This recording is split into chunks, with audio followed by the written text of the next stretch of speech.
Hamilton's Ferrari win should have been untouchable. A dream victory. A perfect strategy. A championship comeback starting to feel real. Then the rumor exploded. The Federación Internacional de el Automóvil had found shocking new evidence in Ferrari's Spanish Grand Prix car. Hamilton's win was in danger. Mercedes had lost the race, but maybe, the story said, they had found something bigger. But here is the twist. The verified facts do not show Ferrari caught cheating. They show something far more dangerous.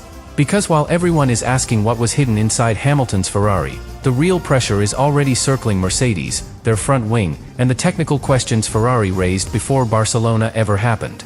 So if Hamilton's win is not the scandal, then what did it really expose? Subscribe to the channel. To understand why this story became so explosive, you have to begin with the part that made the rumor believable.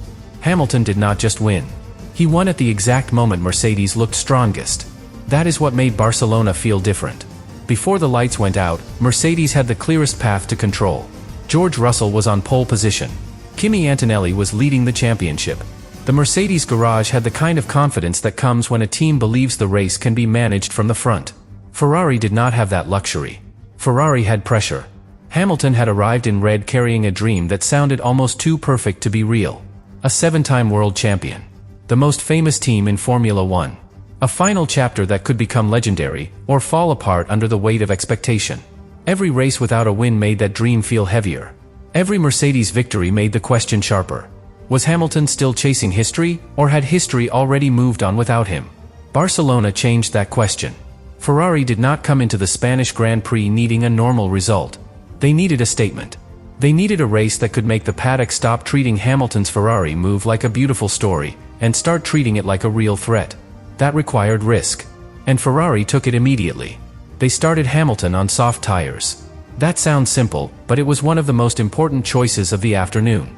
Soft tires give a driver speed early, but they can fade if they are pushed too hard. They are not a comfort blanket. They are a weapon with a timer on it. Mercedes could see the danger for Ferrari. If Hamilton burned through those tires too quickly, the plan would collapse. If he lost too much time managing them, Mercedes could stretch the race open. If Ferrari misread the timing, the whole strategy would look desperate. But Ferrari was not trying to win the race in the first few laps. They were setting a trap for later. Hamilton had to keep the tires alive. He had to stay close enough to remain dangerous. He had to trust the pit wall before the plan made sense to everyone watching. And that is where the first real clue appears. Ferrari was not reacting emotionally. Ferrari was waiting for the race to give them a window. That window came when Fernando Alonso's Aston Martin stopped on track and the virtual safety car was triggered. Suddenly, the field slowed. The normal cost of a pit stop changed. What would usually be a painful stop became a golden opportunity. Ferrari moved instantly. Hamilton came in. Fresh tires went on. And the race that Mercedes thought it could control suddenly belonged to Ferrari. That is why the rumor spread so fast. Because the timing looked almost too perfect. Ferrari's call landed at the exact second it needed to land. Hamilton came out with the grip he needed. Mercedes was forced onto the back foot. Russell's pole position no longer felt secure. Antonelli's championship lead no longer felt protected. In a matter of moments, the whole story of the race flipped. And when a race flips that suddenly, people start looking for something hidden. They ask whether the car changed. They ask whether Ferrari brought something new. They ask whether Mercedes saw data that nobody else saw. They ask whether Hamilton's victory was built on more than strategy. That is how the shocking new evidence claim became powerful. It gave the public a mystery. It suggested that Ferrari's Spanish Grand Prix car contained something the governing body had finally noticed. It made Hamilton's emotional win sound fragile, as if one discovery could pull the trophy back into danger. But the verified information does not confirm that. There is no confirmed evidence that the Federación Internacional de el Automóvil found an illegal Ferrari part in Hamilton's Spanish Grand Prix car. There is no confirmed proof that Hamilton's win is under a real penalty threat. There is no confirmed finding that Ferrari's virtual safety car strategy broke the rules. And that changes the entire meaning of the story. Because if Ferrari had clearly crossed the line, the controversy would be simple. Mercedes would have a target. The governing body would have a case. Hamilton's win would truly be in danger. But if Ferrari won legally, then the story becomes much more uncomfortable for Mercedes. Because then Mercedes has to face the possibility that Ferrari simply outthought them. That is the deeper wound. A broken rule can be protested. A better strategy has to be understood. And Barcelona forced Mercedes to understand a lot. Why did Ferrari's soft tire plan survive long enough to matter? Why did Hamilton have so much pace after the stop? Why did Mercedes not protect itself from that virtual safety car window?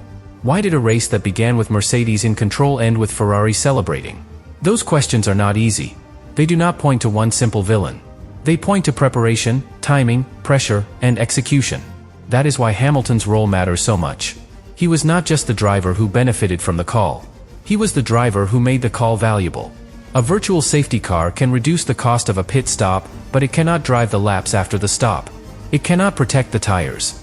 It cannot build the gap. It cannot turn a chance into a win. Hamilton had to do that. And he did. That is why this victory hit differently. It was not just Ferrari beating Mercedes. It was Hamilton beating Mercedes in a Ferrari. The same Hamilton who once helped define Mercedes' greatest era. The same Hamilton who knew the standards inside that team. The same Hamilton who understood how painful it is when a controlled race slips away through one missed moment. Now he was on the other side. And that made the defeat feel personal, even if nobody wanted to say it. For Ferrari, Barcelona was proof. For Mercedes, it was a warning. And for the championship, it was the first real crack in the idea that Mercedes had everything under control. Because the race did not only end with Hamilton winning. It ended with Antonelli's lead damaged. On lap 62, Antonelli's Mercedes suffered an engine failure. That turned a difficult day into a disastrous one. Instead of collecting crucial points and limiting Hamilton's gain, he retired. The championship gap shrank sharply in one afternoon. That is where the pressure changed. A lead can look safe until one race makes it feel alive again. One retirement. One perfectly timed Ferrari stop. One Hamilton win. Suddenly, the whole season feels less predictable. And in Formula One, unpredictability is dangerous. It makes teams ask harder questions. It makes drivers feel the gap behind them. It makes every technical issue feel bigger. And that is where the real investigation angle becomes important.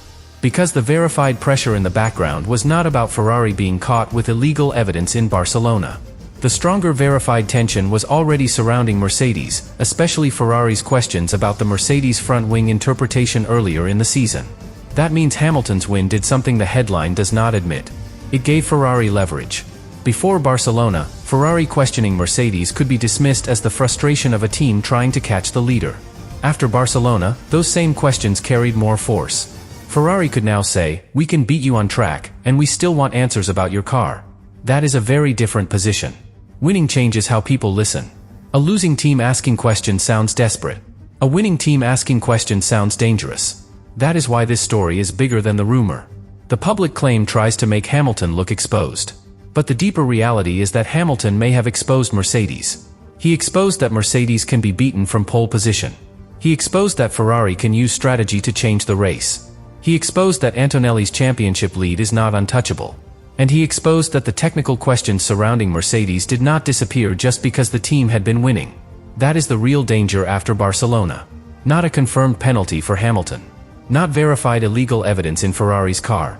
But the possibility that the strongest team of the season has just been made to look vulnerable, at the exact moment its own technical advantage is being questioned. Then the story moves from the race result to the question every team asks when something suddenly changes. What did Ferrari find?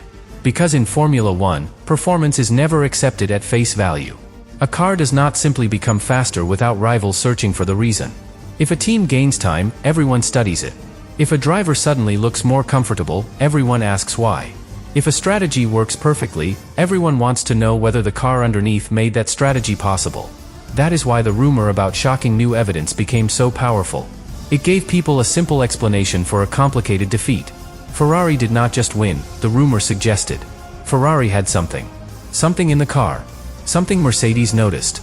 Something the Fédération Internationale de l'Automobile had to examine. That is the kind of story that spreads quickly because it feels dramatic, simple, and dangerous. But Formula One is rarely that simple. The verified information does not confirm that Ferrari's Spanish Grand Prix car contained an illegal discovery. It does not confirm that Hamilton's win is under a real penalty threat. It does not confirm that Mercedes found evidence strong enough to put the result in danger. And that matters because the actual race already had enough drama without inventing a scandal. Hamilton's strategy was aggressive. Ferrari's timing was perfect. Mercedes lost track position at the worst moment. Antonelli retired on lap 62. The championship gap changed in one afternoon. That is already explosive. But it is not the same as proof of cheating. This is where the difference between evidence and suspicion becomes crucial.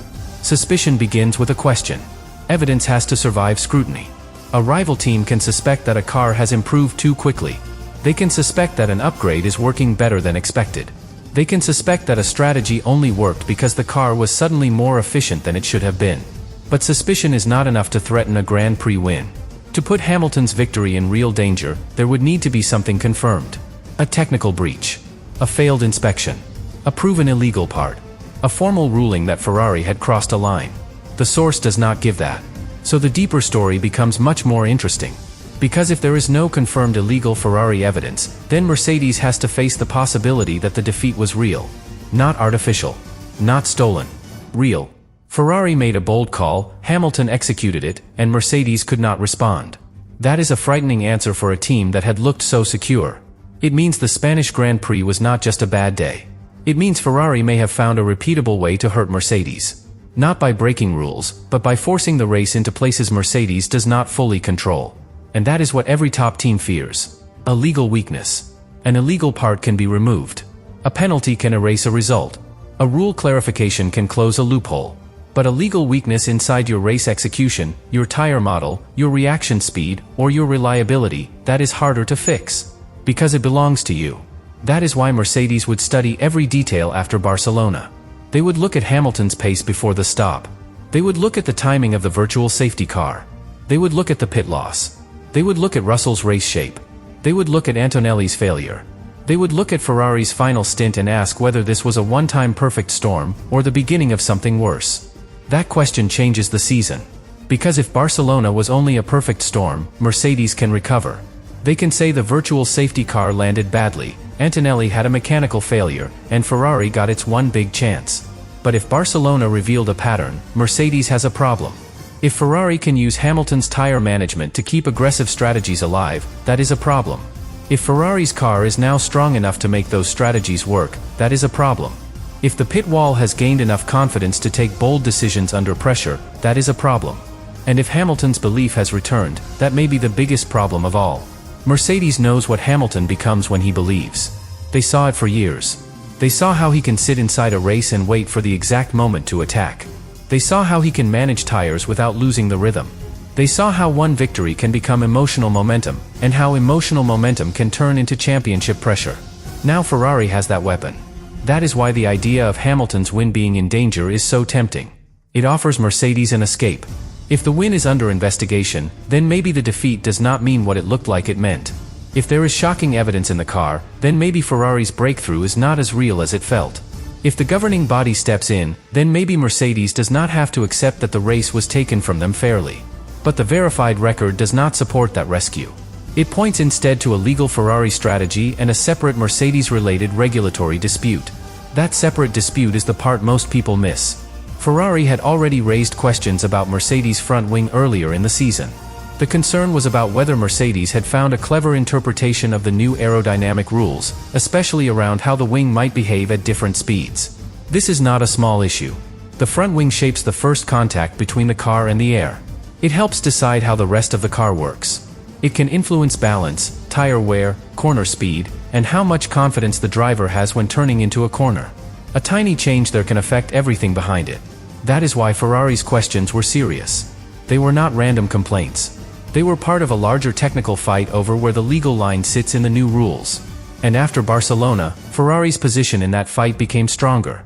Before Hamilton won, Ferrari asking questions could sound like a chasing team trying to slow the leader down.